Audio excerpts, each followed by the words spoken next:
It's okay, they got it under control. Just make sure your seatbelts are tight, alright?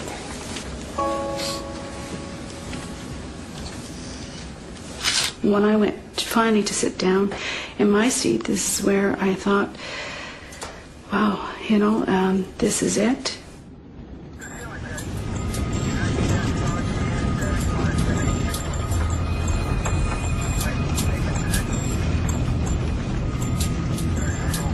Landing gear down.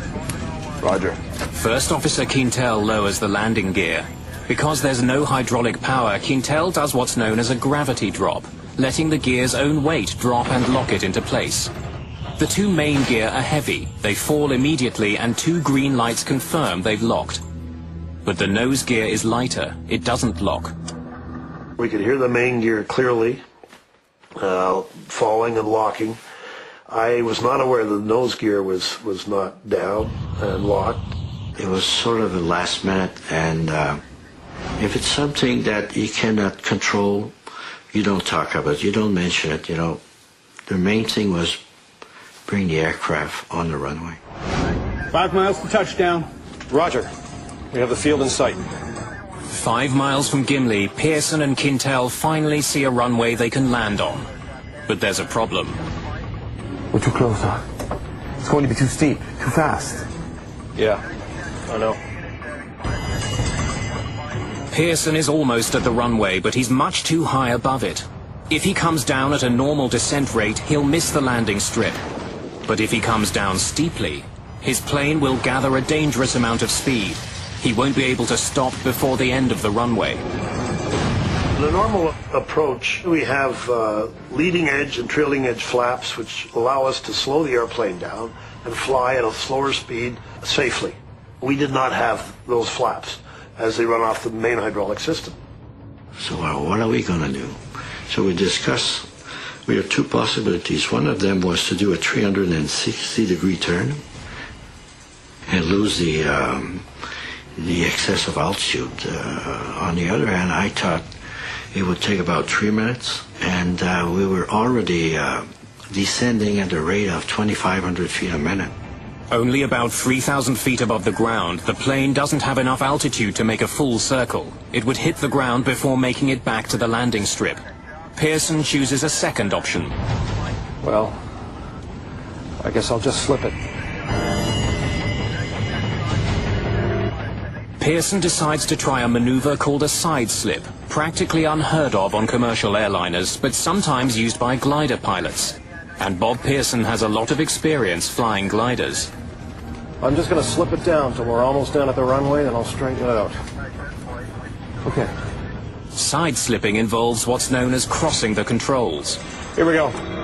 Pearson plans to force the aircraft into a sideways freefall, allowing it to drop quickly without increasing its forward airspeed. Pearson has never actually performed a side slip in a glider, but he's attempting one now in a Boeing 767. The only way that I could control our speed and our descent profile with the runway was to induce drag in the fuselage by cross-controlling the rudder and the elevators on the tail and the ailerons and the wingtips, and cause the aircraft into a crab configuration. Then I can vary that to increase or decrease our speed or increase or decrease our descent rate. Pearson controls the plane's descent by using his rudders and ailerons to change the angle of the plane. Crossing the controls involves tipping the wings in one direction, but turning the aircraft in the opposite direction, pushing it sideways into the oncoming air. As Flight 143 begins to drop towards the Earth, Quintel is about to discover something he did not expect. The runway he trained at 15 years ago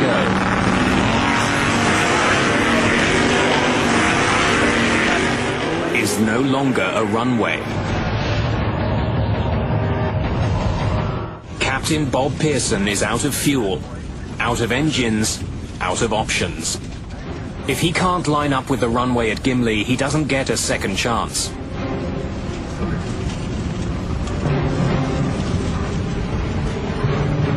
Pearson turns the yoke left and pushes the rudders to the right. The plane slips to its left. We're sitting in the center, which is the heart of the airplane where it starts, so it's pretty solid there. I thought there's a real good chance here that we'll be all right.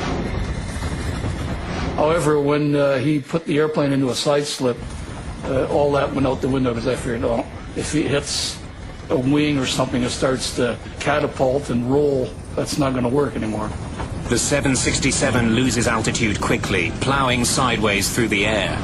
When I looked to the left of the aircraft, I was looking directly at the ground because the airplane is angled quite, about maybe 60 degrees, the bank. The bank angle was quite high and the nose of the aircraft was quite high. It was an awkward moment, and if it was awkward for me, I can imagine for the passengers, it must really have felt odd. I saw a sand trap from this golf course, and I thought, we're going to crash. Pearson must maintain a crucial balance. He's got to slow the plane enough to be able to land safely. But if he slows down too much, the airliner could lose its lift and plummet to the ground.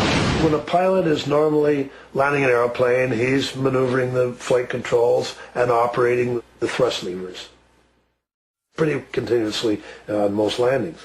And so I was doing the same thing without the thrust levers. This is where I thought of my daughter Victoria being alone with my husband, and how he was going to cope with our daughter, and how she was going to cope without having a mom. As they approach, Pearson focuses on his target, the threshold of the runway. I got tunnel vision like I've never had it before. It was just our speed and our relationship with the threshold of the runway. But now, only hundreds of feet from the ground, Quintel sees that their troubles are far from over. The Gimli landing strip has been converted into a drag racing strip. Today is Saturday, and it's not just a race day. It's a family day on the Gimli strip. Racing is done for the day, but the airfield is filled with members of the local sports car club, camping out with their families for the weekend.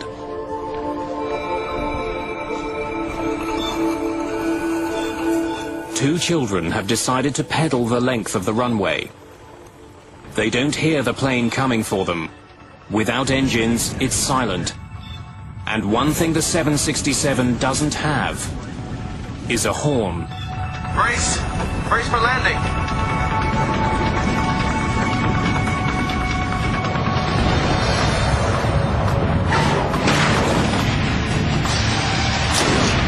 The nose hit with quite a bang on the runway. Sounded like a shotgun going off at our feet. The front landing gear gives out immediately. Pearson brakes hard. Two tires blow out. The bottom of the right engine scrapes the runway. I was a robot. There was just no emotion at all. Finally, Pearson sees what's in their path. And I looked up and I could see two boys on bicycles. They must have been probably about 1,000 feet down the runway from our position when I saw them. And then at one point I can see he raised his head and he's surprised. Here's this big aircraft.